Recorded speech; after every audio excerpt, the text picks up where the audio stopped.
শালার মোবাইল যে কোন কোম্পানি তৈরি করলো, মোবাইল আমার এত ভালো লাগে।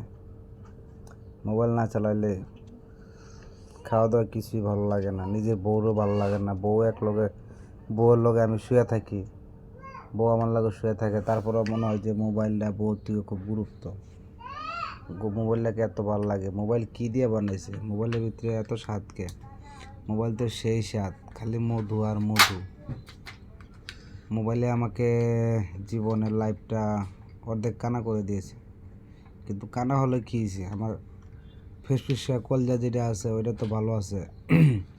একবার মনে হয় যে মোবাইলটাকে আর চালাবো না, এই কথা বলে মোবাইল আমি বিছনার এখানে বালিশের তলে ঢুকে রেখে দিয়া তখন আবার দেখি এই শালা 2-3 মিনিট গেলে যেন কি আমার আত্মারা জীবন বাইরে গেছে, মোবাইল ছাড়া আমার আর হইতেছে এটা। এখন তো আবার মোবাইলটা না দেখলে চোখে কান্দা কান্দা ভাব হয়, কান্দা ফিল হয়। বউর কাছে বলতে পারি না, বউ আমার লগে জড়িয়ে ধরে ঘুমায়, কিন্তু মোবাইল তো আমাকে জড়িয়ে ধরে ঘুমাইতে পারে না, মোবাইলকে আমার নিজেই জড়িয়ে ধরে ঘুমাইতে হয়।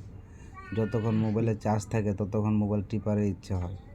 মোবাইল এত স্বাদকে, মোবাইল টিপির জন্য এত অস্থির হয়ে থাকি আমি। আমার চোখের ঘুম রাত্রে সকাল 6টার দিকে সারাদিন চালানোর পর থেকে দেখা গেল রাত্রে 12টার সময় খাওয়া দাওয়া করে ঘুমানোর পরে আবার উঠা মোবাইলের কথাই মনে পড়ে, তারপরে আবার মোবাইলের কাছে যাই। যতক্ষণ মোবাইলে চার্জ থাকে ততক্ষণ টিপাবার ইচ্ছে হয়।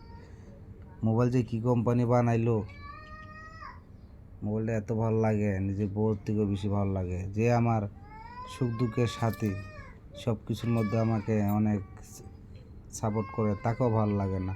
সে আমাকে গার্মেন্টসে রুজি করে আমাকে কামাই করে খাওয়ায়, তারপরে তার এত ভালো লাগে না। মোবাইল আমার এত একটা ভালো লাগে, তার সাধারণ 20,000 টাকার মোবাইল এত ভালো লাগে কে?